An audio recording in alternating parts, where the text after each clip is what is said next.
that saved a wretch like me.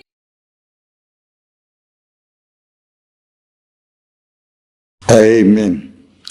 Amen, lieve luisteraar. Ons kyk weer na die evangelie, die Nuwe Testament. Ons is nog in die boek van Efesiërs en ons kyk 'n bietjie na verskillende realiteite. Dit is so moeilik om uit Efesiërs uit te gaan, want daar is soveel wysheid en soveel kennis in Efesiërs wat ons onder die knie moet kry, sodat ons kan sien waarom Paulus hierdie vir alle sy dinge herhaal.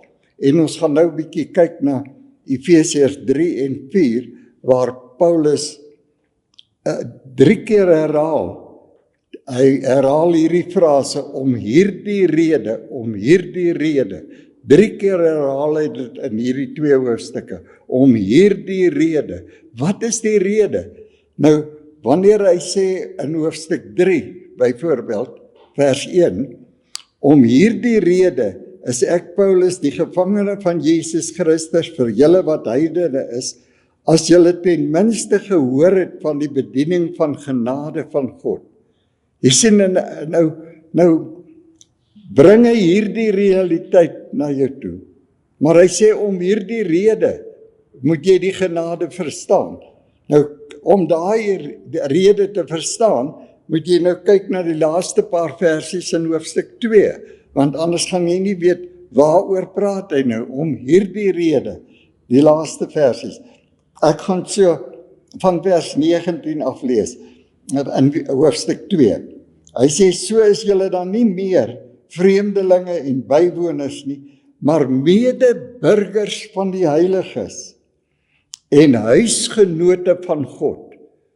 Kan jy dink, as jy in die allerheiligste kan inbeweeg, allerheiligste, wat 'n verbode terrein was vir geslagte, is ewe skielik beskikbaar gestel vir die publiek, en deur Christus se dood kom hy en daardie gordyn skeur in 2 en die allerheiligste gaan oop, sodat elke mens kan inbeweeg deur die genade van God. Nie deur niks anders nie. Nie deur jou bekwaamheid, deur enige iets wat jy bereik het of moet bereik nie, maar alleen deur geloofsgehoorsaamheid. Beweeg nou in die allerheiligste in, met vrymoedigheid, sodat jy absoluut aanvaar dit wat Jesus Christus vir jou kom doen het aan die kruis van Golgotha. So,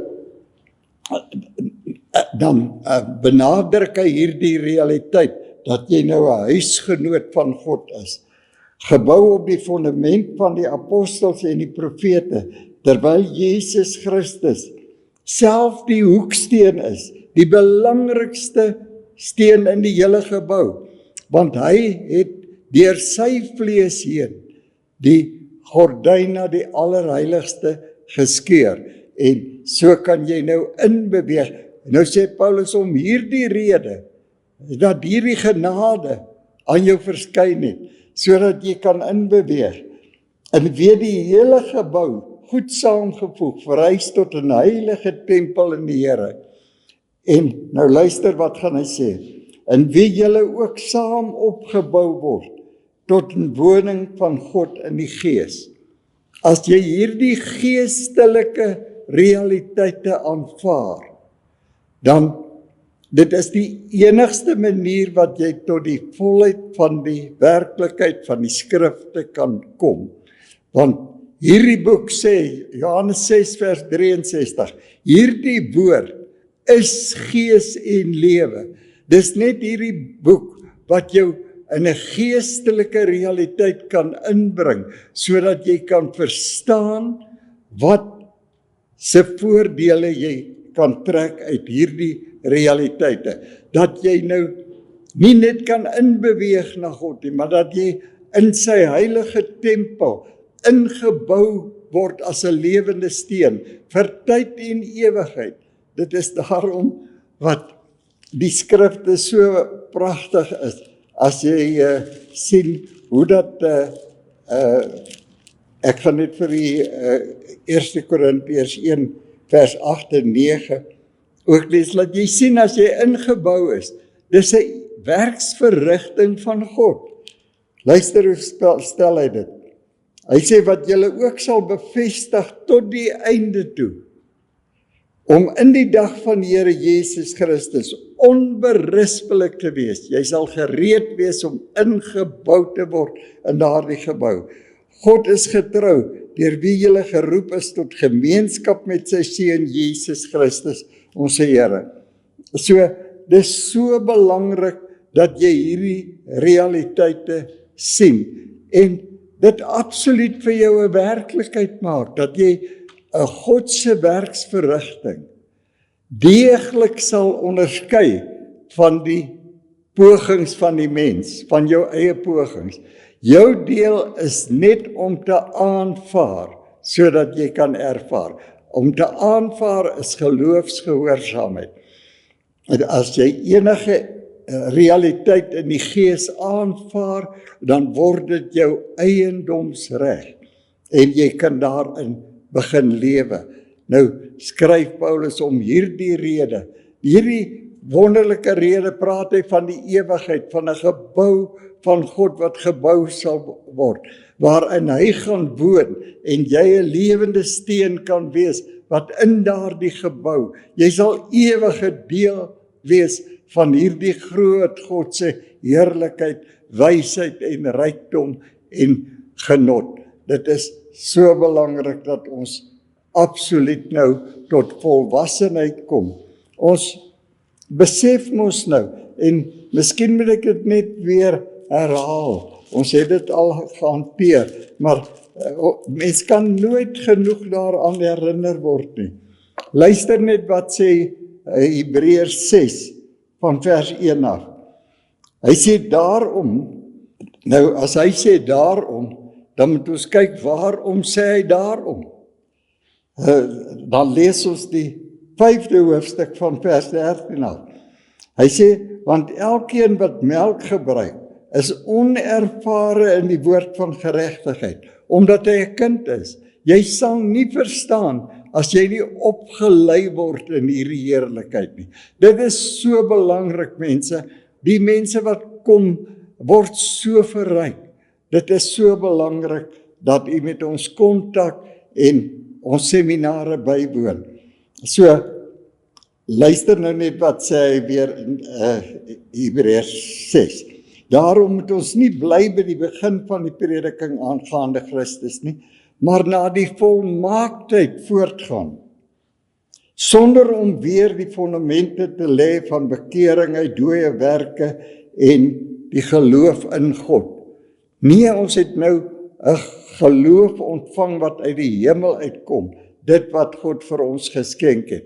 Ons is nou op vaste spyse en kan in hierdie woord van volmaaktheid groei dag vir dag. Dit is so belangrik. En nou gaan Paulus voort en ek haal net aan nog in die 3de hoofstuk in vers 12. Skus tog van vers 11 af. Hy sê volgens die ewige voorneme wat hy opgevat het in Christus Jesus, ons Here, in wie ons die vrymoedigheid en die toegang het met vertroue deur geloof in hom. Praat hy weer van die toegang in die allerheiligste, dat jy nou met vryheid na die Vader kan kom, sonder veroordeling, sonder om te dink dat daar veroordeling oor jou is, en absoluut net in hierdie werklikheid in beweeg. Hy sê, daarom bid ek dat julle nie moedeloos word by my verdrukking ter wille van julle nie. Dit is julle eer. En dan kom hy by die 14de vers, dan herhaal hy nou weer sy frase. Hy sê, om hierdie rede, dat jy nou toegang het tot die Vader, om hierdie rede, buig ek my knieë voor die Vader van ons Here Jesus Christus, in wie elke geslag in die hemel en op die aarde sy naam ontvang het. Dit is, ons weet mos nou, sal hy al dit ook baie, 1 Johannes 2 vers 2 sê, Christus het nie net vir ons sondes gesterf nie, maar ook vir die hele wêreld. So ook 2 Korintiërs 5 vers 15, omdat een vir almal gesterf het almal gesterf. En dan sien ons dat dieselfde realiteite bestaan, alles wat God gedoen het. Gaan hy verder, kom hy weer by Galasiërs 2 vers 20. Weet julle dan nie dat julle saam met Christus gesterf het? Dat jy nie meer leef nie, dat Christus nou in jou leef. Jy die volle rykdom in Christus ontvang. En dit is daardie rykdom wat 'n entoesiasme in jou moet teweegbring, sodat jy absoluut dag vir dag, vroeg in die oggend as jy opstaan, met die grootste positiwiteit kan opstaan en weet dat Christus is my lewe. Groter is hy wat in my is as hy wat in die wêreld is. En jy bly in daardie positiwiteit. God se werksverrigting en nie ons prestasies nie. Geensins ons prestasies wat was geskrywe in die wettiese boeke, Matteus, Markus, Lukas en Johannes, in die Ou Testament, waar Jesus absoluut die Jode frustreer het, sodat hulle moet sien dat hulle het 'n verlossing nodig. Luister net hoe pertinent is dit dat dit Ou Testament is. In Matteus 10 vers 5 beveel Jesus die disippels aan. Hy sê vir hulle, moet nie gaan na die heidene nie, gaan net na die verlore stamme van Juda toe. So, dit is so belangrik dat daai boeke was net vir die wettiese mense wat nog onder die wet van Moses was, geskryf was, om hulle vry te maak. En die disippels was uitgestuur om hierdie vryheid ook aan Israel te bring. Maar toe hulle nie verstaan nie, toe het God Paulus uitgestuur na die heidene toe, sodat die heidene ook ingesluit kan wees en die groot rykdomme van die evangelie kan vloei na die heidene toe ook. Dit is so belangrik dat die verryking nou na die heidene ook gekom het. Hy sê dat hy aan julle mag, die 16de vers van Efesiërs 3, dat hy aan julle mag gee na die rykdom van sy heerlikheid, om met krag versterk te word deur sy gees in die innerlike mens. Jy sien, dit is iets wat in jou innerlike mens, in jou gees moet gebeur. Die mens is gees, siel en liggaam, maar die lewe van die mens is absoluut net die gees. Die gees is die lewe. Die oomblik wat die gees uit die mens uitgaan, dan is hy in die dood. Dit is so belangrik dat jy besef, jy is 'n gees, en omdat God gees is, moet jy, dis Johannes 4 vers 24, moet jy God aanbid in gees en in lewe. Dit is 'n realiteit dat jy nou een gees, 1 Korintiërs 6 vers 17, sê deur ons verbondenheid met Christus, het ons nou een gees met God geword. Met ander woorde, jy konfereer nou gees tot gees. Hierdie woord is gees en lewe. Jy leef volgens die magtige beloftes van God. Hy sê in 2 Petrus 1 vers 4, hy sê volgens hierdie magtige beloftes van God, kan julle aan die bo-natuurlike natuur, die geestelike natuur, deelagtig word. En dan skryf hy in 1 Korintiërs, die 2 Korintiërs 1 vers 20, hy sê dit maak nie saak hoeveel beloftes van God daar ook al is nie. in Christus is hulle almal ja en amen. Inteendeel in die 19de vers bevestig hy sê God se woord is nie 'n ja en 'n nee woord nie. Dis nie die beloftes kan vir jou werk, maar as jy dit nie, daar's geen voorwaarde aan nie. Beloftes is 'n geskenk van God aan die mens. Jy moet inbeweeg soos jou wedergeboorte geskenk is, soos jou bekering 'n geskenk is, soos jou heiligheid, jou geregtigheid, jou verlossing geskenke is, so is elke realiteit 'n geskenk van God. En dit is daarom wat jy dan in 'n ewige verblyding kan ingaan, om al die tyd te weet, hierdie groot God sal nie vir my lieg nie. Hy sê in Romeine dat hierdie geskenke van God is onberoulik. Iets wat hy aan jou geskenk het, sal hy nooit weer terugneem nie.